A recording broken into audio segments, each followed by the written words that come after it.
about how these different but specific technologies are really kind of coming together to shape the future of business and technology as well. But specifically, I think part of the lens that we're looking through here today with Dee Dee's guidance and the guidance of the other panelists is, how our business lives will be affected by the emergent technology that is coming online now, and sometimes in ways that those of us that aren't really familiar with it, because we're not as close as Dee Dee and some of the other folks on the panel, I think some of these elements can be surprising. So I personally have always been interested in machine learning, to a lesser degree, AI, and we will also get a really interesting opportunity to hear from Josh at Yank Technologies about a slightly different, but also a great example of emergent technology that will, probably affect everyone that's got a chargeable device. So I think that's probably most of us these days. And so I'm looking forward to the opportunity to trying to get a little bit better up to speed, and hear from the folks on the panel about how that's going to happen.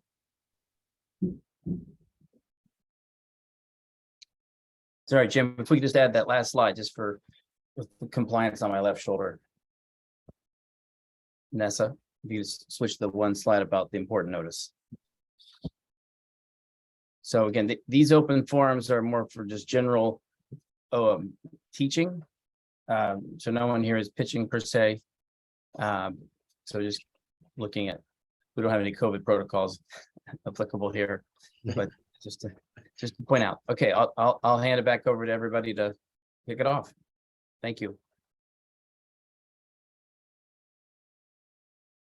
All right, I can introduce. So I'm just very excited to be here. We really are in a world where AI, ML, IoT, and robotics will change everything. In my personal experience, there's a lot of transformation going on. I'll be talking about that a little bit today, but let me introduce myself first. So I'm Sanjay Bhatia. I've been doing AI and analytics my whole career, founded Izenda as an embedded analytics company. My last stint was I worked with Rihanna and her team on FitMatch to use AI and LiDAR sensors to, in a contactless way, create avatars for AI-based sizing. And my latest venture is Runday. That's Runday.ai. And so we're using next-gen AI to manage calendars with human-like conversation. So sending an email to an AI, just like a great personal assistant, and having it generate, a multi-person meeting across many time zones, instantly. And I'd like to now introduce Dee Dee. Would you like to talk about yourself a little bit? Yeah, thank you, Sanjay. Appreciate it. Yeah, my name is Dee Dee. So I go by Dee Dee.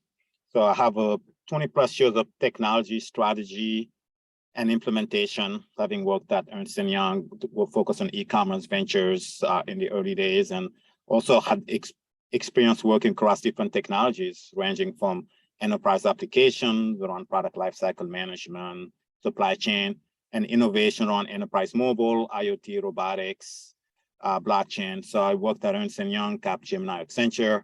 I'm a former founder, started a company called Safety Gateway System. It was building mobile command solutions for first responders to help expedite search and rescue effort. This was about 12 years ago. I've been angel investing the last 4 years or so. I invested in 17 startups across these technologies. And now I'm a general partner at Human Plus Machine Rise Ventures, which is an early stage fund focused on robotics, AI, IoT, blockchain, excluding crypto, but more blockchain to solve problems in supply chain or healthcare. So glad to be here.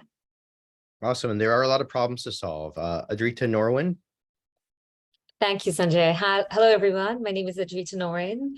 I run a fintech company called AskRhea.ai. We are building a digital CFO for startups, and the tool can also be used by investors as a due diligence tool and a post-investment tracking tool. My background has been, I've been an entrepreneur and investor for the last 10 years, started my career running a digital agency, worked with a bunch of startups. I sold that agency after running it for 4 years, and then started working with couple of different early stage funds, helping them with product innovation, running the engineering team. Also worked with a couple of different funds. I personally angel invested in a couple of companies, and then saw a few challenges, both as a founder, as an investor, and then started this fintech company last year. And yeah, very happy to be here today. Thank you. Thank you so much. Josh Yank. Hi, everyone. I'm the CEO of Yang Technologies. We're a wireless power developer, primarily based in Brooklyn, New York. We focus on developing new types of wireless power solutions for especially automotive interior products and industrial machinery to allow new kinds of features to be introduced in next generation products that are very difficult and cumbersome to include with current wire harness connections. And we'll talk about that in a little bit more detail later. And thank you all for having me here today. Yeah, I think we would all love to be a little bit more untethered, and this sounds like this can really change everything. Thank you so much. Yeah, thank you. Okay. Great. Yeah, Can you take us into kind of an overview? Sure. Happy to do it. Share my screen. All right. I'll go on presentation mode. So, yeah, so we talking about this industry. The robotics space is expected right now. It's about $55 billion globally. It's supposed to go up to 91 billion in the next probably 4 to 5 years. And so, what's driving it? You have things that are also happening because of these conversions that we want to talk about. Robotics standalone is not really the case, right? You got robotics, IoT, and AI coming together, creating synergies in the market, creating new use cases, opening up new opportunities. And so you're going to see the number of IoT devices also really almost double from 16 billion today to 30 billion over the next 4 years. That's about $1 trillion in spending.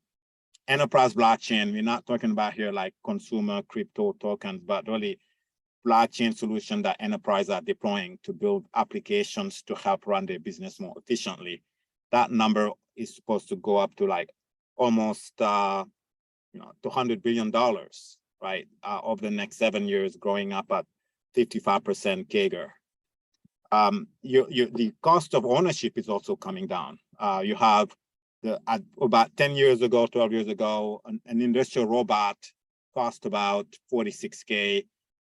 In 2017, that was down to $27K. The projection is that by 2025, it's going to be below $11K. And so the cost of components is coming down. And that's obviously creating a greater access, not just in the US, more developed countries, but also in emerging economies. And here, labor shortage is obviously a driver of adoption. We got 2,000 boomers who are retiring daily. And so all these factors are really adding fuel to these industries. If you look at it from a multiple standpoint, we all seen the public market really take a nosedive this past year. In the tech sector, you've seen compression in valuation, especially in the big late stage companies, like 80% in the case of Klarna, Instacart. So, and even you're starting to see that compression in multiples in the early stage. But in the public sector, there's an ETF called BOTZ, BOTZ, which is made of about 38 robotics and AI companies. That multiple is at PE, I just looked it up yesterday, is at 31 PE as of October 20th. But at the end of December, it was around 37, close to 38. So even after all we went through these past several months, this showing that really resilience in multiple show conviction that this is really the future. We're also starting to see a secular trend where we're going from the same way we went from software on-premise to software as a service. That is happening in the robotic space. We're shifting from robot CapEx to robot as a service. Those robotics as a service startups are commanding higher multiples. So I just want to see maybe anyone on the panel has anything to add, Adrita, Josh, or Sanjay. Yeah, I think the robotics has been evolving. I'm really curious about how the robotics technology, as it gradually evolves, is now being connected with AIs that are like really incredibly different than things that were available even a year or two ago. In the sci-fi movies, you always see someone like talking to a robot, and seeing like that robot kind of interacting, doing something exciting and being a part of the team. And that's the part I'm gonna get exciting. I'm really interested in this new sort of world of conversational AI driven by transformer models that are making it possible to train them in months instead of centuries. And the idea that we'll have this world, that just like, the Intel processor or the iPhone really changed every business within a decade or so. I think AI and robotics is that you can actually talk to like a human, and have employees that work, virtual bartenders, therapists even, are things that are theoretically possible. I'm really, what are you seeing in terms of the conversational element of the robotics? Yeah, I mean, certainly. I mean, that's booming quite well. I mean, these models are getting bigger and bigger. Like the number of parameters is in the Yeah. billions now, right? So whether it's GPT-3 or other ones, and so what also is happening, that like the ability to like turn text into image or video is always picking up, right? You just tap on your on your keyboard, like, hey, flying cat, and that's just a trigger for the AI to show you an image of a cat that's flying. So that's really the innovation that's really happening just in the past 12 18 months, starting to pick up these things called generative adversarial networks. Yeah. And then I'm going to talk a little bit around how the complexity of these AI models is also pushing the need to really how you manage the data that they need, which is a big headache. So I'm going to kind of also talk about the industrial robotics space. There are, according to the International Federation of Robotics, which is essentially a nonprofit body that basically survey all the participants in the industry, there are two categories of robots. There are what we call the industrial robots, and then there are the service robots. So that's the two major categories from a market standpoint. From an industrial robot standpoint, these are the ones that you've been seeing, right, since the like maybe 70s in assembly line, and then also in warehouses. So these are robotic arms per se. And you also have another group of robots recently called industrial collaborative robots, because these robots that you see at the bottom, you can actually have a human stand next to it. They won't get injured because these robots can sense the presence, and then they move slower. So that human and machine working together, this is more recently compared to the first generation of the industrial robotic arms that you see at the top.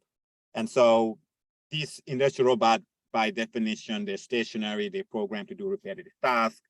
They're more labor intensive to assemble and install, sometimes like especially the industrial robot. 10 of them, it takes about 10 to 12 weeks, and they're more complex to program. There's about 3.5 million of these deployed globally.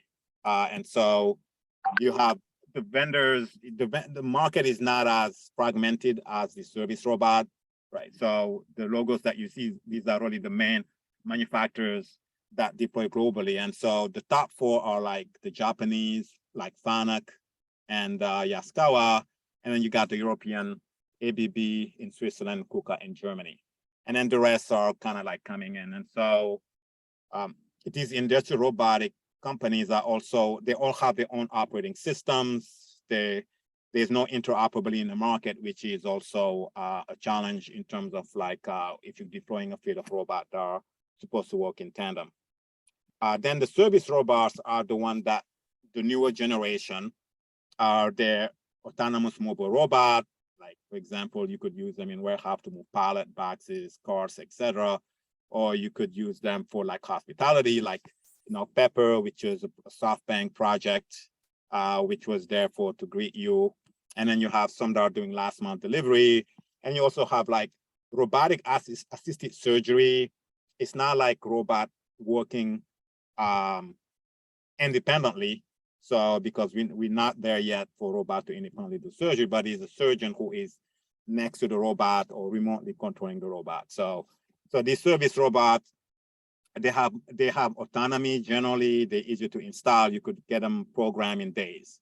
But it's a highly fragmented market. There are about 1,000 of these companies that are trying to go after the market. And so examples like Fetch, which is more focused on logistics out of the Bay Area, San Jose, BrainCorp, which is a SoftBank company that received a few $100 million in funding. This one has the largest fleet of autonomous mobile robot deployed globally. They have 20,000 plus.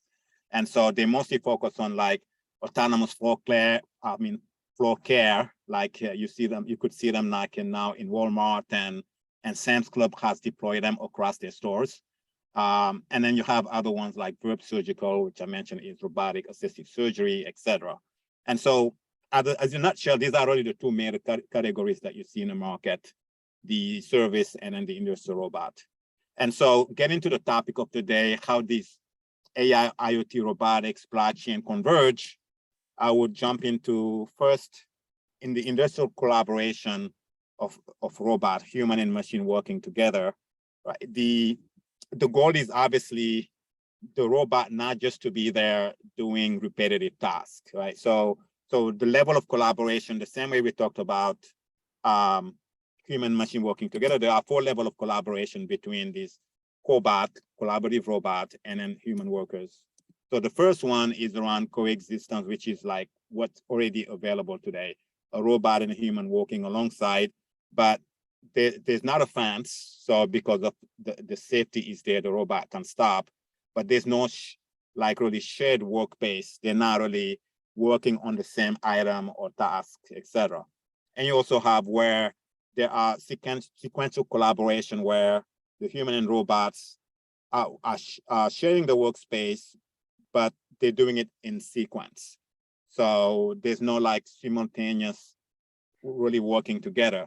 The future is really with the advance of AI, the advance of IoT, where the robot is equipped with sensors, being able to understand when there is a person touching an item and then another person is grabbing a tube, let's say, the robot is able to walk around these 2 people and be able to like do its own work. And so the future is around combining AI, IoT, robotics, and to drive what we call cooperations between human and robot. So working on the same item at the same time with both in motion, right? That is really the next level, but you're gonna have to have these 3 technologies, AI, robotics, and IoT coming together. And there's also the one similar called responsive collaboration, where the robot responds in real time to movement of the human workers. So that is one example of where this convergence has to happen in order to really drive this human and machine collaboration. Then what I call lights out automation is about really when you have these dark factories that are operating 24/7. There's no essentially human inside the factory. It's all about robots, software, all those things happening. There are some early iteration of this happening. But for example, in my view, you need really 3 things, key things to drive lights out automation. So one is around like really what we call robot fleet optimization. So given the heterogeneous number of robots in the market, it's highly fragmented. And so each robot has its own operating system. And so if you are in a warehouse, you're having maybe 30 plus different robots. Like FedEx has publicly mentioned that they have 30 different AMR vendors. And so in order to really create a flow of a process where one robot finishes a task, another robot takes it over, you need to have that interoperable capability. And so you need to have a way to write an AI layer to be able to essentially create that particular dynamically balancing the workload across robots without having human doing it. Another one is around real-time monitoring, right? The whole thing about enterprise digital twin, like a robot or any other equipment that you want to monitor because you want to be able to see temperature, performance based on the IoT sensors. You want to be able to then have the ability to make decision making by looking at the digital twin in a screen and be able to make decisions about it. And lastly, it's around using blockchain to make this security a lot more stronger. I mean, this is a vulnerability of IoT sensors, creating a vulnerability point for enterprises. And so having blockchain to help authenticate and authorize these sensors and equipment is also another element that you need to have this completely light out factories, warehouses, etc. And lastly, I want to talk about federated learning. It's around really looking at how today, as these models that Sanjay talked about, how are they becoming bigger and bigger, billions of parameters. And so we got to a point where this model has gotten so big that they need so much data, but you can't really find the data in one enterprise. So it got into a point where you have to be able to source data from multiple parties to be able to then train these models. And so, but privacy becoming really an issue, that is, you need to be able to then avoid that. So federated learning is kind of taking the view that instead of like having the data centrally stored to train these models, right? The data is actually sitting on the user's device, your phone, your kitchen appliance, your car, etc. And so the models are trained directly on users' devices, and then only the models updates are shared. So this is really a thing that starting to take. It's in the experimental phase of being able to run these models on users, and that's obviously unlocks unprecedented benefits in privacy. And IoT commerce, lastly, is about really how devices can autonomously buy and sell product. So your refrigerator reordering food automatically, or your car being able to pay the parking meter automatically using your payment credentials. So it's about really being able to identify the need in a dynamic, automatic way, being able to buy and sell, and also making the payment experience seamless. So that's a combination of IoT being pervasive on industrial equipments, robot being able to reorder their own parts when they need to be maintained or service. So that's kind of really giving you a sample of what we see, and me as a fund manager, what kind of opportunities I see are really going to be the next big tech companies, right? We've been going through market corrections. I think this is the time where the next big companies, next big tech are getting forged. The same way after the 01 dot-com crash, Google came out. After the 08, 09 Airbnb and Uber came out. This is really the next phase of big opportunities coming out during a market downturn. So I'll pause there and then ask for the audience to chime in based on what they heard so far. Yeah, so please go ahead. As you were talking about convergence, I couldn't help think about, the Tesla bot and the promise of sort of an autonomous humanoid type of robot that can be used for many different types of tasks instead of specialized robots. Are we even, is that even close, or is that kind of more of a fantasy right now? I mean, it is, I would say, close. Yeah, if you're saying the next 12, 24, 36 months, probably not. But 7 to 10 years, certainly, I would feel that it would be more realistic in just on terms of timeline.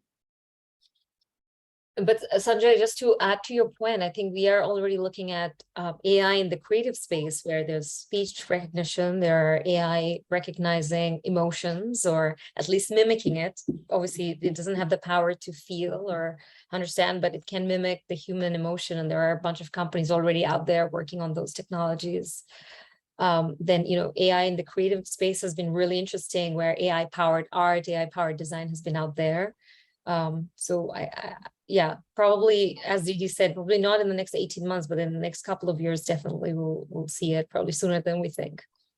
Yeah, I'm very excited about the creative ramifications. We're seeing the beginnings of even video being created through AI, through these generative models. And I think there's especially in in these unusual times where we still have quite a labor crisis and a lack of talent globally, we're finding ways to augment, I did a talk recently on this idea of AI meaning artificial imagination or artificial intuition. So for a long time, it was sort of like, well, it stands for artificial intelligence. What is that exactly? I mean, it can add much faster than any human alive. Like, isn't that Sure. intelligence? Like, well, it is, or there's brute force for a long time.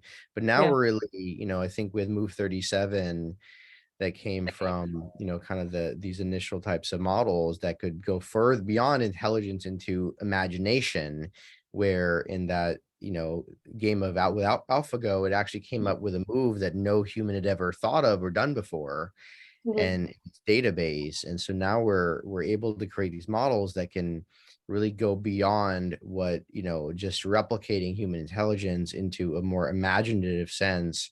And I think we're all a little surprised and shocked that this is even possible. I still see these examples. I'm like, like I would not have thought 2 years ago that, like, in the pre-pandemic world, that we would be on the, hopefully on the other side and having access to these technologies, even as we're playing with them every day. Mhm. And before, it was also more about quantitative data that maybe the machine learning models can operate much better if it's structured data and you need huge amount of data sets, which Didi was talking about earlier. On the creative landscape, it's much interesting because then it's about AI coming up with its own pattern and own models. So it's more unstructured in that way. Another example was really interesting. Recently, I came across a company, Jasper. I think it does AI-powered content. So you can go and put I think that company raised like a lot of capital just probably last week, but it was super fascinating to see. You could actually write an essay, you could write blogs, you can write a copy, and it actually connects with Grammarly and come up with this own article on its own, or you just give enough context and it will come and auto-generate different types of content, and it can kind of think. Sorry, there's some questions here, or yeah. Okay, so yeah, that's correct. They have kind of raised 102 million. Yeah. It's really powerful. And Runday, we're actually using that type of technology to do summarization. So say, for example, someone's scheduling a job interview, they're going through screening questions, and they ask a question about, say, what is your vacation policy or maternity leave policy? We can actually summarize an employee handbook as someone is doing as an interview, and sort of give that sort of summarization, in a way that's available 24/7. So this idea of creating content, I think text will be, we're betting on text right now, that's the initial use cases that scale globally to, billions of people, that you can text an AI and can generate a response that's never been programmed.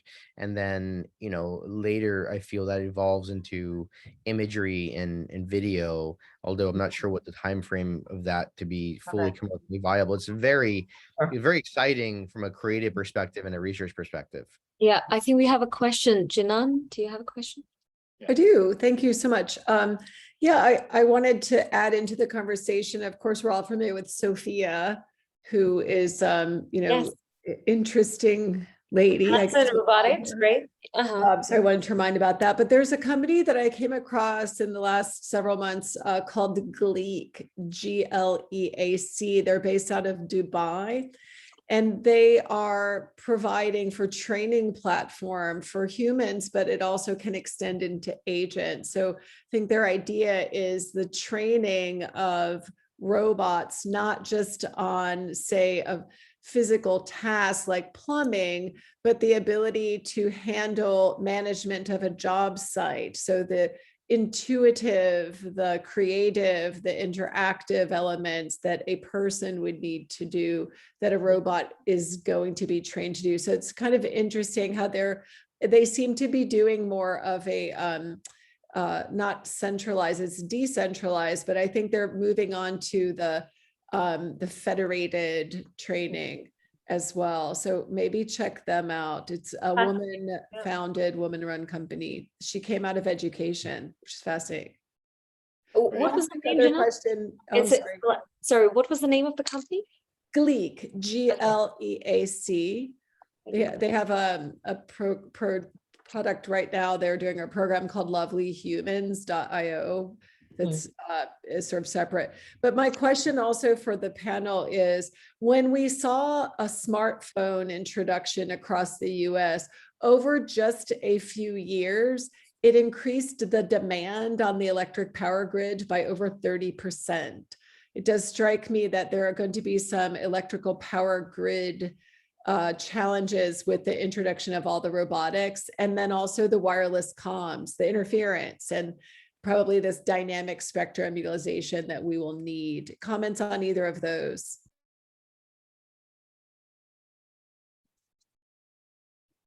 Yeah, I mean, I guess for me, it is definitely going to put a lot of stress. I mean, obviously, think about even the EVs, right? So I believe even just EVs alone would require doubling the power grid in the US.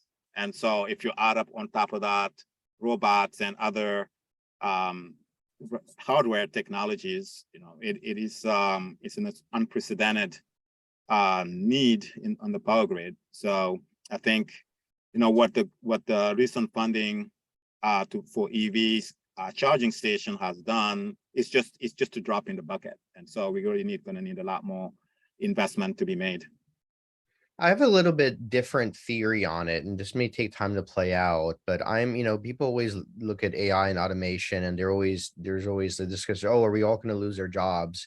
I mean, there's just way too many jobs and way too much work. I don't think there's ever been really a intermediate or long-term risk to, human jobs. I think we're going to see a world where there's actually more vacation time, where people take more time off, see their families, and as a result, it will be, there'll be fewer, maybe have a shorter work day. So we'll see reductions in, human transport through, whether it's electric or gas vehicles. And so I think there's a possibility AI can create efficiencies that actually create a global net reduction in the amount of transportation that's necessary for human beings, which, in a very optimistic case, could actually reduce the load in the power grids. Of course, it'll go both ways, but I think there's a possibility it could balance out in that direction.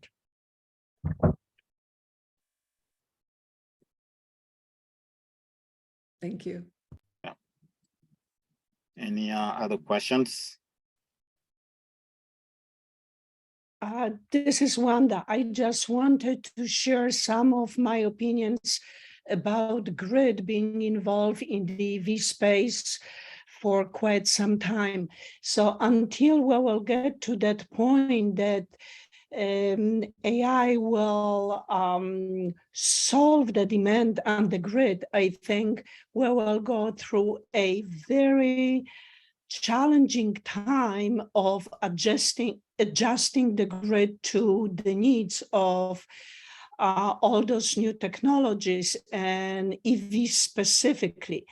On the top of it, if you look at the utility space that runs our grid, as my friend says, the utilities in the US are the last bastion of communism on this hemisphere. They, until very recently, they have not been open to innovation because they had clients for the next 20 years, which is the lifetime. The landscape is changing, but it's not changing quickly enough. And I think what we see in California, where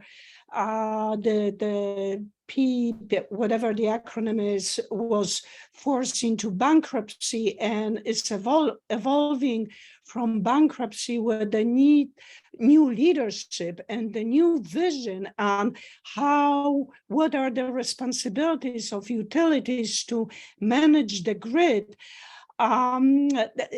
There are hard times in a grid management ahead of us.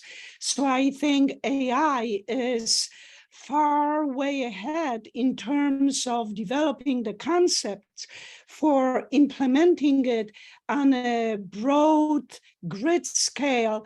It will take resources outside AI space, and hopefully AI will find its way into the utilities. Thank you. Thanks, Wanda. So Didi, I want to make sure we get to the rest of our content, right? Yeah. I just want to be clear and point out that we will have Q&A following, the agenda. So we will be able to dig even deeper, but I want to make sure that we get to some of the components of the educational. Okay. Yeah, so I'll hand it over to Josh Yank, who is the CEO and founder of Yank Technologies. Yeah, thank you, Didi. And we'll talk a little bit more, I guess, about some of the challenges rather than the benefits, I guess, because that's what we target as a company. So I'll just share my screen real quick.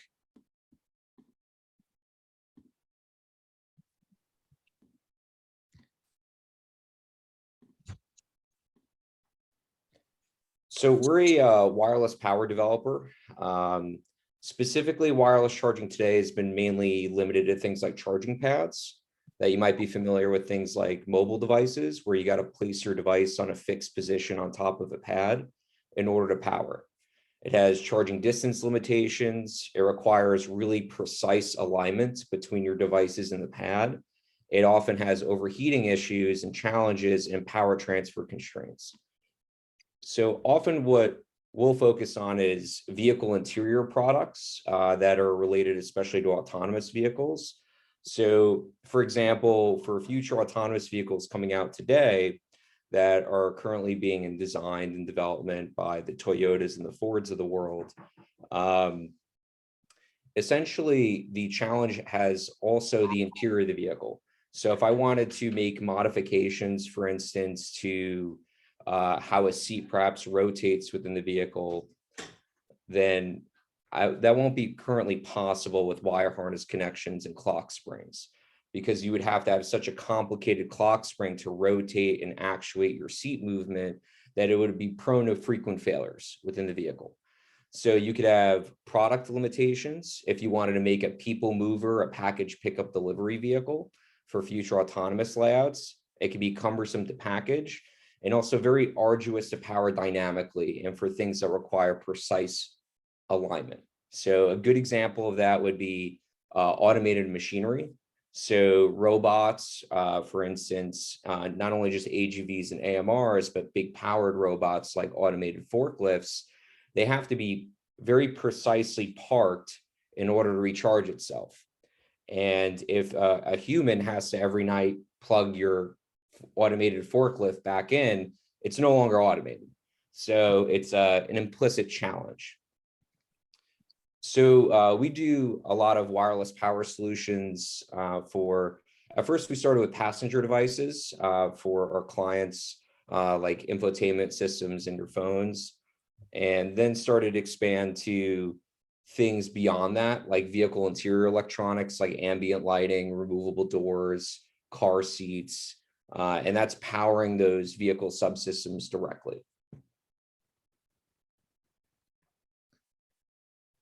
So the space that we essentially play in is we're capable of doing a wide range of different types of product developments for low to high power. So from watts to kilowatts for distances up to a meter for forklift applications.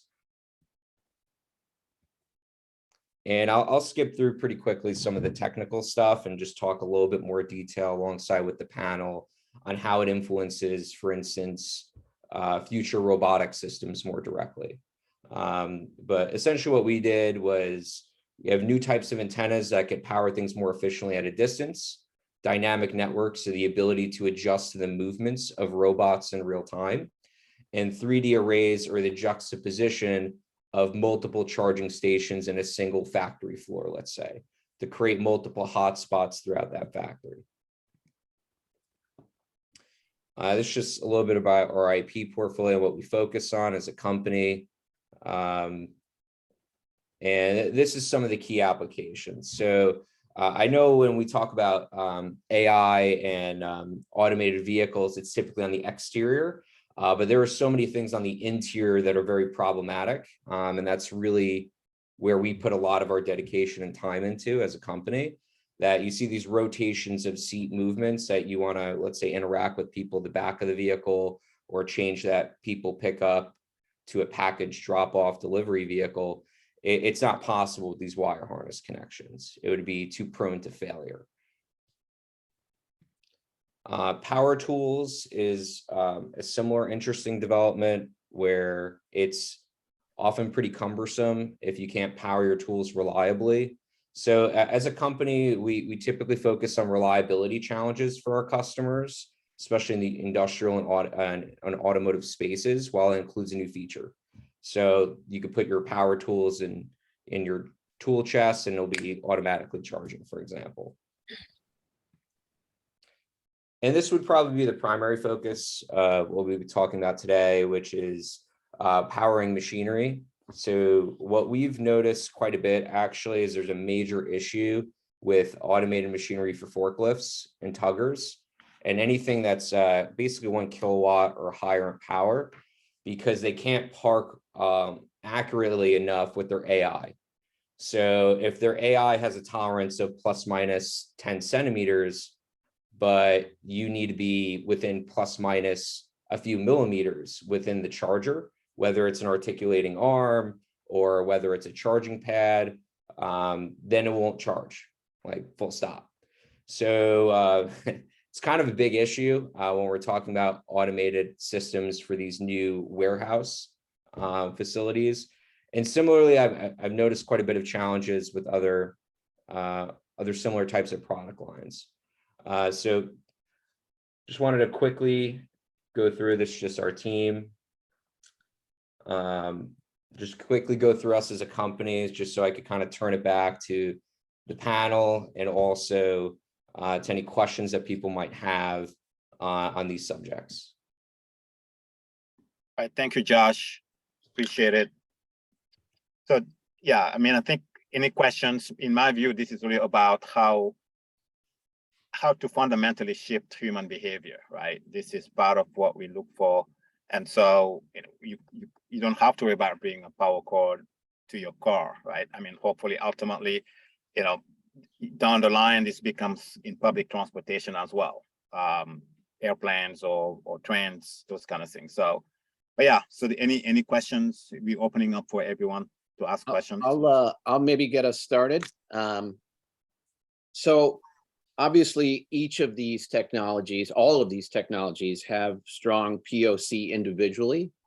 But it seems like really the point is that united, it's really a game changer, right? Once you get all of these technologies working in cooperation, that is when we will take our next big leap forward.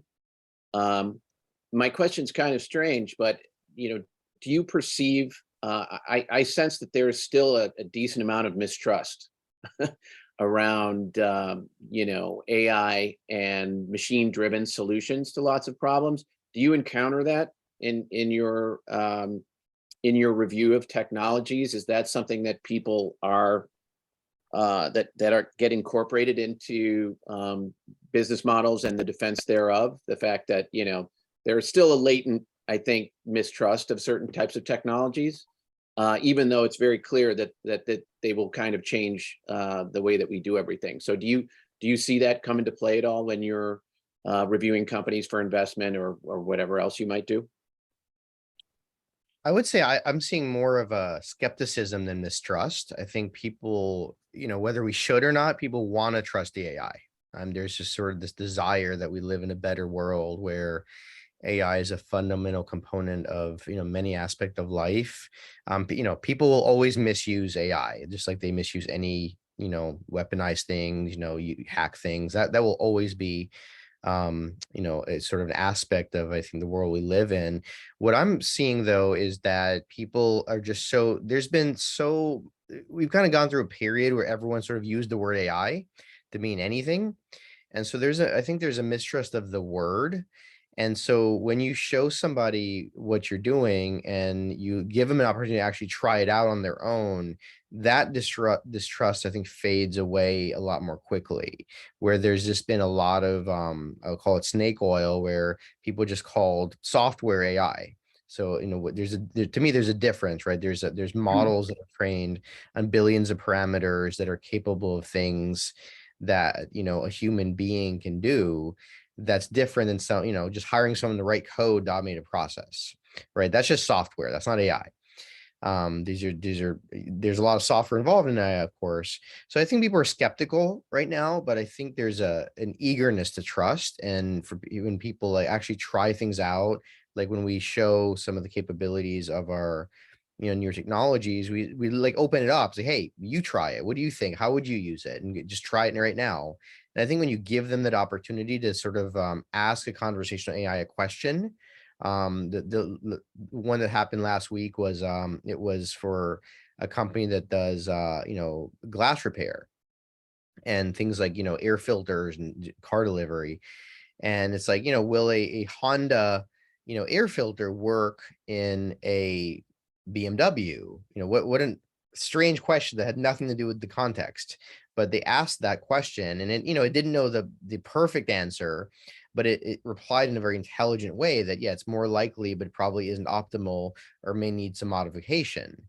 And when people just experience that moment, I think where you're seeing a response that maybe no one really knows the answer to that question, but it's a question a highly intelligent person would give based on the knowledge they had at the moment. I think that skepticism starts to disappear and people get excited about, okay, how can I apply this? And so we're seeing that's where we're at right now, where software has been called AI for a while, and people are like, well, that's just software. And really, I didn't work very well until until very recently. And when people get to, it's not something where it's a dog and pony show. You're letting them, putting it into their hands to try it themselves. That really makes a big difference. Just to add to Sanjay's point, I think, Jim, just like everything else, the companies and the leaders of the company, of how they build and write the data sets. So the AI doesn't happen on its own. It's based on certain data sets that gets written, that gets chosen, and then you train that on top of it. So there are question marks about how Google's algorithm works. There's a huge debate going on the biases of how people's search result works, based on who they are, where they are, and what. So it's a very interesting point, and it's an ongoing conversations of companies, software engineers, people who are writing those code, how ethically they write it, the data sets they choose to actually then get the answer. Because the more biased, I'm going to have 10 types of data sets which are already biased. The results and the algorithm that's going to get built on top of that will be more biased. So I think there are some challenges around that on companies and leaders and people who are building those technologies. There's a huge responsibility on them of how ethically and sustainable to build those models. Yeah, that's a great point. Yeah. Yeah, I mean, the last thing I want to add is also there's the whole thing about transparent AI, right? Because a lot of these AIs are like black boxes. And so the way the AI is making decision is not observable. And so finding ways where as the AI is making decisions, human can actually see that decision-making process is actually a key to preventing harms and biases. And so there are early iterations of what we call transparent AI that I mentioned, people are working on. It's the same thing like when you see a child, toddler walking around the living room and going to touch the fireplace, right? You're able to jump in and stop the toddler, right? It's the same thing that you want to be able to see how the AI is making decision before it causes harm. So I think we have two separate questions. I think one from Mike, one from John. John raised his hand. I don't know. Mm-hmm. I'm trying to be polite for once. Great panel. Just question to all the panelists. What is your, how can we as a group help you? And what are your biggest needs? That's my question. Well, great question, John. Yeah, I mean, I think, we like come help us by being an LP. So, I mean, that would be the biggest need from my standpoint. I know this Nicole has been great at helping with find LPs. So if there's anything that I would ask, that would be my first request. We're really learning how people organize and manage their times, and we're finding people are very creative about it. So we would love everyone, just like I said earlier, just to go to runday.ai and, just you can sign in through Google or Microsoft, and you can send it an email and ask it to schedule meetings for you. We have theories on how people want to use this, but we'd love to get, you know, a broader and more complex user population to really work on these edge cases that are harder to solve. Thank you. And I think these are not edge cases because it's just like ERP software, right? Before you used to buy your database, all these things were separate. Now it's kind of, it's a package, right? So this is a logical evolution. It's nothing new, really, if you think about it. Not that it's not important, but you're just taking disparate technologies, integrating them, and it's the right thing to do. So I think it's great.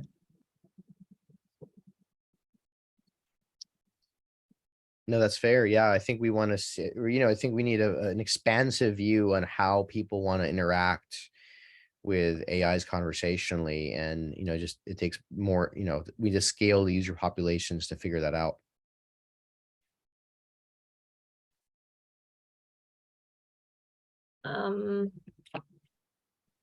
Cool. I think we have one more question from Dennis on the chat.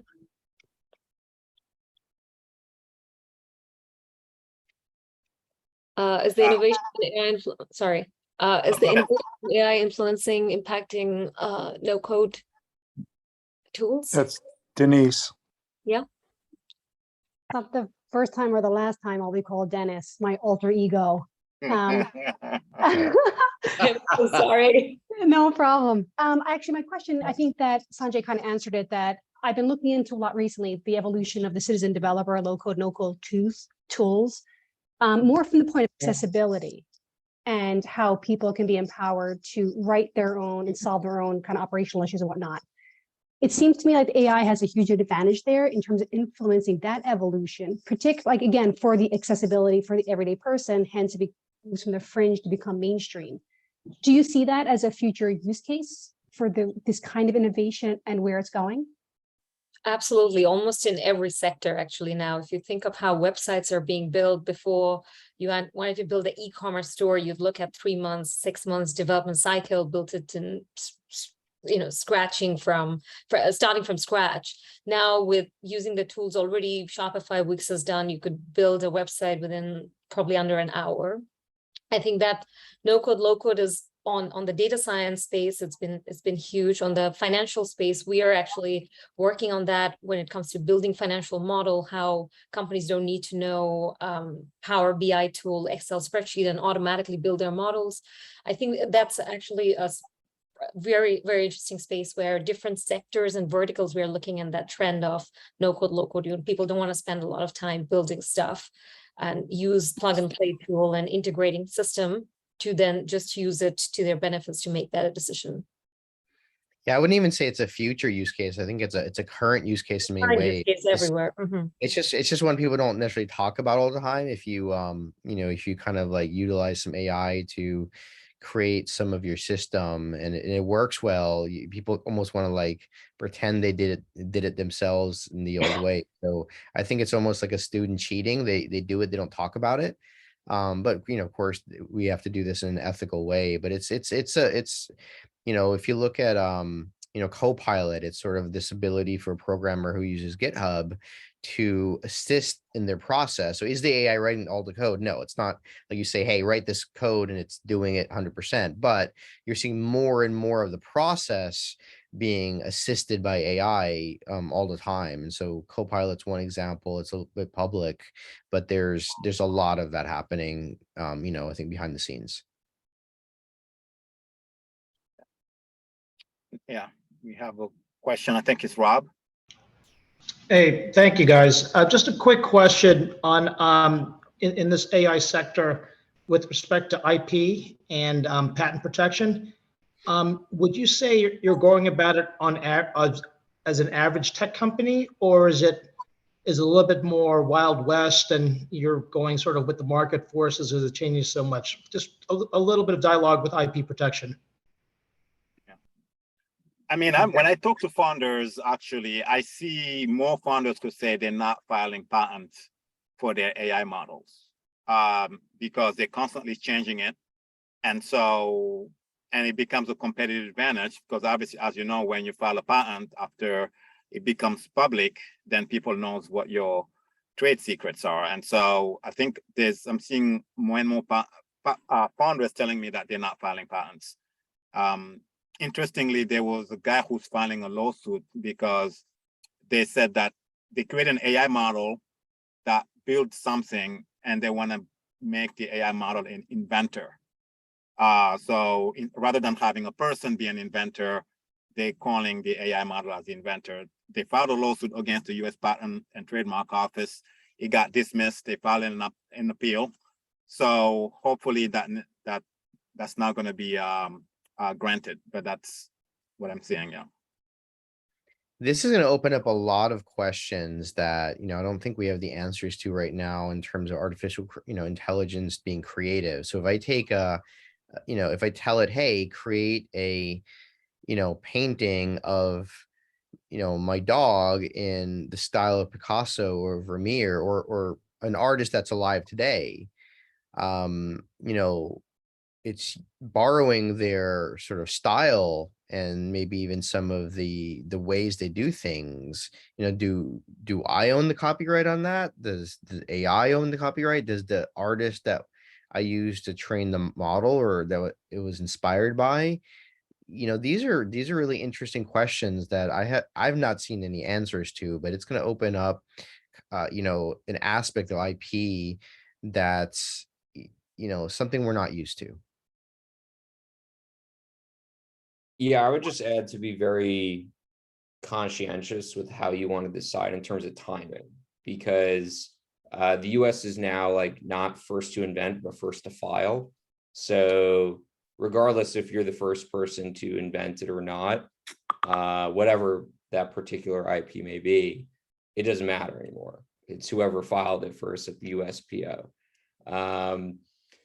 So I'm definitely hearing similar things though. If you're just tweaking like your AI modeling, over time, it's going to be different several weeks from now anyway. But depending on what you're considering filing, I would just consider it pretty carefully. Yeah.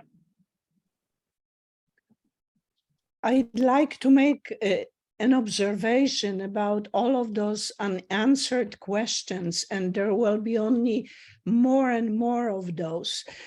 The area of ethics, AI ethics specifically, is lagging behind development of AI tools. There was a big debate how to address this issue, where the developers of AI really do not have a sound background in either business or ethics. So these people are chasing the best solutions without giving enough consideration to unintended consequences, broader ecosystem that AI will impact. And one of the proposals, I think it was at one of the IBM conferences, was we need to assure that developers of AI tools, being those services or manufacturing that Didi was talking about, will be equipped in the basic framework of ethics, which was a cry to say we need AI engineering students to brush up their knowledge on those ethical questions. And the reason for that is not that we will be able to address them quickly, because it will take time. But the reason is those developers, inventors of AI will be able to pose these questions and somehow hopefully incorporate, possible possible answers to those solutions. But my, ending comment is AI ethics, which Hawkins was referred to as well, is lagging behind the development of technical tools. And we as humans are really in disadvantage of allowing this to happen. Thank you.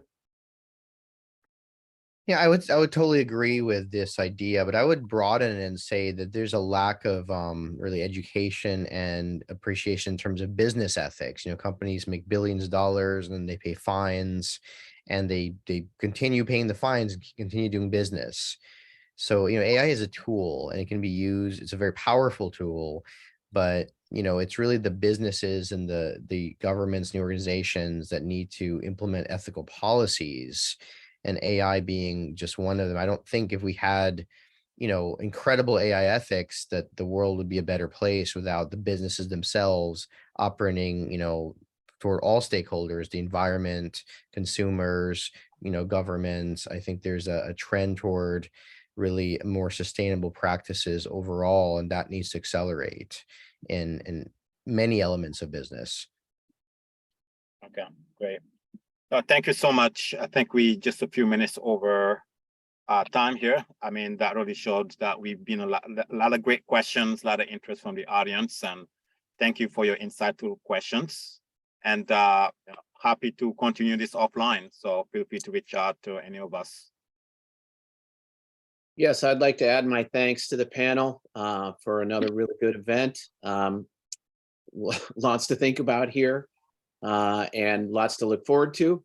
So I just want to really express our appreciation for Didi, Sanjay, Adrita, and for Josh making the time to give us some insight. So thanks very much. Thanks, everyone. Have a great Monday. Thank you, everyone. Thanks, Thank everyone. you.